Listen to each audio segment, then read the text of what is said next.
Hi everyone, welcome to my channel Pioneer Coaching Center of English Gaya. Students, today I am going to deal with the pronoun and its kind.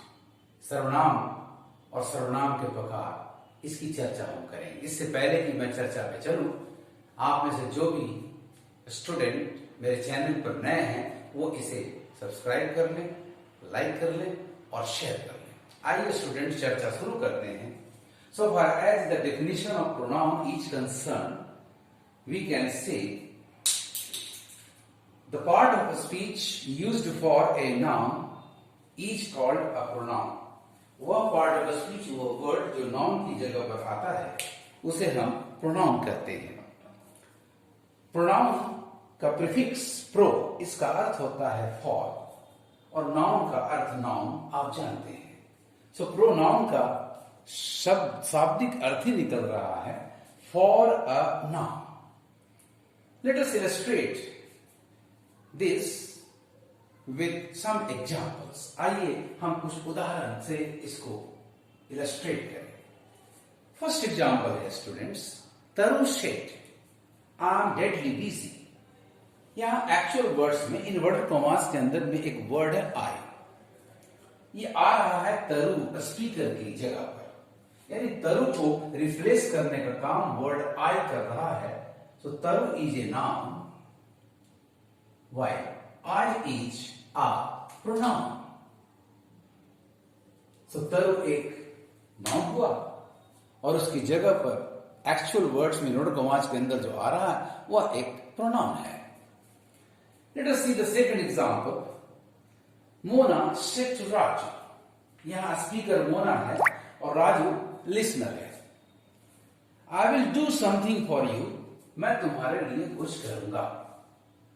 I speaker Mona की जगह पर है, अतः मोना को replace करने वाला word I एक pronoun हुआ और राजू की जगह पर एक्चुअल वर्ड में यू आया है, अतः यू आपका प्रोनाउन है।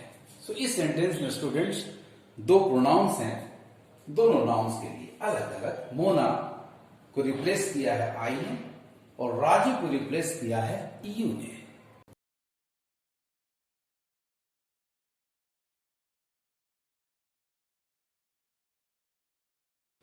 Now come to the third example, Rani has a dog. इस सेंटेंस में रानी और डॉग नाउन्स हैं। सेकंड सेंटेंस में she loves it, she has come to replace the noun Rani. तो रानी के लिए सी आया है, रानी नाउन है, सी प्रोनाउन है। डॉग के लिए सेकंड सेंटेंस में इट आया है, अर्थात डॉग को रिप्लेस करने का काम प्रोनाउन इट ने किया है। So Rani has a dog, she loves it. यहां दो प्रोनाउंस हैं, she stands for Rani and it stands for a dog. Fourth example में, this is the boy. This is the boy, आपका वर्ड this boy को refer कर रहा है, boy को पॉइंट आउट कर रहा है। वह वर्ड जो किसी नाउन को पॉइंट आउट करे वह भी एक प्रोनाउन है। And who is showing relation with the noun boy, और who जो है नाउन बॉय से रिलेशन शो कर रहा है, अतः हु भी आपका प्रोनाउन है। सो स्टूडेंट्स इस सेंटेंस में आपके पास दो प्रोनाउंस हैं, एक सब्जेक्ट प्रोनाउन आपका दिस है और दूसरा रिलेशन बताने वाला प्रोनाउन आपका हु है। फिफ्थ सेंटेंस में आप देखें, each of my sons can do this sum. यहां आपका वर्ड ईच माई सन्स को डिस्ट्रीब्यूट कर रहा है, मेरे बेटों में से प्रत्येक, अर्थात सन के जगह पर, हर सन के जगह पर एक वर्ड आ रहा है ईच, ये प्रोनाउन हुआ। नेक्स्ट एग्जांपल में देखिए, देयर इज ए बॉय। यहां बॉय नाउन को रेफर कर रहा है एक प्रोनाउन जिसे हम डमी प्रोनाउन कहेंगे, there. So there is a boy and in the next example it is Rani. Rani है एट द डोर, यहां रानी को रेफर कर रहा है। Now let us see the kinds of pronouns. Pronouns का पहला प्रकार है personal pronoun, used to avoid the repetition of noun. वाक्य में नाउन को बार बार आने से ही रोकता है। पर्सनल प्रोनाउंस के उदाहरण है I, we first person, you singular, you plural second person, he she it singular third person and they third person plural. Example के लिए आप ले सकते हैं Rani is a girl, she Rani को हटाकर आ रहा है, she is my cousin. Second kind है students interrogative pronoun, making questions about persons, ये पर्सन्स के बारे में सवाल करता है। इसके कुछ उदाहरण हैं हु, whom, what, etc. दो एग्जाम्पल्स मैंने दिए हैं आपको समझाने के लिए। हु इज द मैन, सामने वाले आदमी पर सवाल है कि वह कौन है। सेकंड एग्जाम्पल है व्हाट इज राजू, राजू क्या है अर्थात राजू क्या करता है। थर्ड काइंड है relative pronoun, showing relation with the antecedent, अपने पहले आने वाले पर्सन जिसे एंटीसीडेंट कहते हैं उसके साथ ये रिलेशन जताता है। कुछ उदाहरण मैंने दिए हैं who, whom, which, that, etc. Example है this is the man who, यहां हु मैन को रेफर कर रहा है। This is the man who hit the boy, यही वह आदमी है जिसने लड़के को चोट किया था। फोर्थ काइंड है impersonal pronoun, acting as the provisional subject, ये काम चलाओ सब्जेक्ट का काम करता है, इसका कोई अर्थ नहीं होता। क्यों? To make the predicate complete, ताकि प्रेडिकेट को ये पूरा कर दे। स्टूडेंट जब भी सेंटेंस में सब्जेक्ट और वर्ब टू बी हो और कॉम्प्लीमेंट ना हो तो सब्जेक्ट को ही हम कॉम्प्लीमेंट बना देते हैं और सब्जेक्ट के रिक्त स्थान को डमी प्रोनाउन से भर देते हैं ताकि प्रेडिकेशन कंप्लीट हो जाए। उदाहरण है देयर वॉज ए किंग, अर्थ हुआ एक राजा था, कोई राजा था।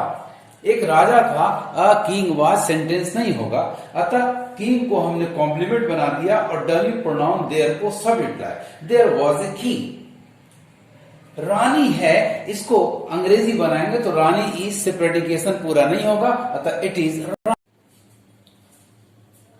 फिफ्थ काइंड ऑफ प्रोनाउन है demonstrative pronoun, pointing out someone और समथिंग, ये किसी व्यक्ति या किसी चीज की ओर संकेत करता है, इशारा करता है। दिस, दैट, दीज, दोज आदि इसके उदाहरण हैं। सेंटेंस में इसका इलस्ट्रेशन देखिए आप। This is a car, speaker के निकट एक गाड़ी खड़ी है, उसकी ओर इशारा कर रहा है। दीज आर बुक्स, स्पीकर के निकट बुक्स हैं, उनकी ओर इशारा कर रहा है। प्लूरल नंबर में दीज का इस्तेमाल हुआ। सामने या दूरी पर है तो सिंगुलर में दैट और प्लूरल में दोज का प्रयोग करते हैं। सिक्स्थ काइंड है डिस्ट्रीब्यूटिव प्रोनाउन, ये डिस्ट्रीब्यूशन दिखाता है, शोइंग डिस्ट्रीब्यूशन, एक एक के अर्थ में, दो के अर्थ में, सारे के अर्थ में। कुछ उदाहरण इसके हैं each, each one, everyone, both, etcetera. Look at the sentences. Each has a pen, कई स्टूडेंट्स हैं, उनमें से प्रत्येक के पास एक कलम है। बोथ आर फ्रेंड्स, सामने दो व्यक्ति दिखाई पड़ रहे हैं, उनके बारे में मैं कह रहा हूं दोनों के दोनों मित्र हैं, both are friends. Seventh kind है reciprocal pronoun, showing mutual action, ये परस्पर क्रिया को दिखलाता है पर्सन्स के टर्म्स में। ये दो हैं ईच अदर और दूसरा वन अनदर। ईच अदर हमेशा दो की संख्या के लिए इस्तेमाल होता है in speaking of to persons, और जब पर्सन्स की संख्या दो से ज्यादा हो या अनसर्टेन हो तो वन अनदर का प्रयोग होता है। दे में पर्सन्स की संख्या स्पष्ट नहीं, उदाहरण में देखें दे लव वन अनदर, वे परस्पर प्यार करते हैं, एक दूसरे को प्यार करते हैं, लेकिन बोथ में संख्या स्पष्ट है दो, so both help each other, दोनों एक दूसरे को प्यार करते हैं, हेल्प करते हैं, दोनों परस्पर मदद करते हैं। 8th काइंड आपका न्यूमरल है, शोइंग पर्सन्स बाय नंबर्स। ये पर्सन्स को संख्या के रूप में जताते हैं। एग्जाम्पल्स है 1, 2, 3, 4, 5 एटसेट्रा। सेंटेंस में इलस्ट्रेशन देखें इसका। आई सी बॉयज, मैं लड़कों को देख रहा हूं। वन ऑफ देम, उनमें से एक। इज रोहन, रोहन है। The 9th kind of pronoun is universal pronoun. Universal pronoun referring to indefinite और जनरलाइज्ड पर्सन्स। ये अनिश्चित या सामान्य अर्थ में व्यक्त किए गए व्यक्तियों की चर्चा करता है, पता नहीं कौन। एग्जाम्पल है समवन, एवरीबॉडी, मेनी एटसेट्रा। एक सेंटेंस में दे रहा हूं, someone has stolen the book. आपकी किताब चोरी हो गई है लेकिन पता नहीं कि इसने चुराया, तो कैसे किसी का नाम लेंगे? तो you will have to say someone has stolen the book. The 10th kind is reflexive pronoun. ये रिफ्लेक्स एक्शन दिखाता है, एक्टिंग एज द ऑब्जेक्ट, और हमेशा सेंटेंस में ऑब्जेक्ट बनता है, अर्थात ये एक्शन वर्ब के बाद आता है। ऐसा तभी होता है जब सब्जेक्ट और ऑब्जेक्ट सेम पर्सन हो। इसके उदाहरण है कुछ, myself, himself, themselves. Singular में सफिक्स सेल्फ मिलेगा एंड प्लूरल में सफिक्स सेल्व्स, SELVES मिलेगा। मैं एक उदाहरण दे रहा हूं इलस्ट्रेट करने के लिए। आई नो माई सेल्फ, मैं तुम्हें नहीं, मैं उसे नहीं, मैं खुद को जानता हूं। I know my self. And the last kind है 11th kind is the emphatic pronoun. यह दिखने में बिल्कुल रिफ्लेक्सिव लगेगा लेकिन इसका पर्पस होगा पर्सन पर स्ट्रेस करना, ओनली के सेंस में, मेरे अलावा, उसके अलावा और कोई नहीं। जगह में अंतर है। रिफ्लेक्सिव का स्थान मेन वर्ब के बाद यानी ऑब्जेक्ट के प्लेस पर होता है, जबकि इम्फेटिक प्रोनाउन का स्थान जिस पर्सन पर हम स्ट्रेस करेंगे ठीक उसके बाद होगा। एग्जाम्पल देखें, I myself have seen her. खुद मैंने उसे देखा है, मेरे अतिरिक्त और किसी ने नहीं देखा है। स्टूडेंट्स, इस तरह से प्रोनाउंस के 11 काइंड्स हो गए। बहुत सारे यूजेस और इन कोर्स ऑफ टाइम आने वाले समयों में मैं आपको बताऊंगा। फिलहाल इतना पर आप कमांड करने की चेष्टा करें। ये मेरी शुभकामना है कि आप सफल हों। आपको मेरा ये वीडियो कैसा लगा? लाइक करेंगे, कमेंट करेंगे और शेयर करेंगे। Thank you for watching my video.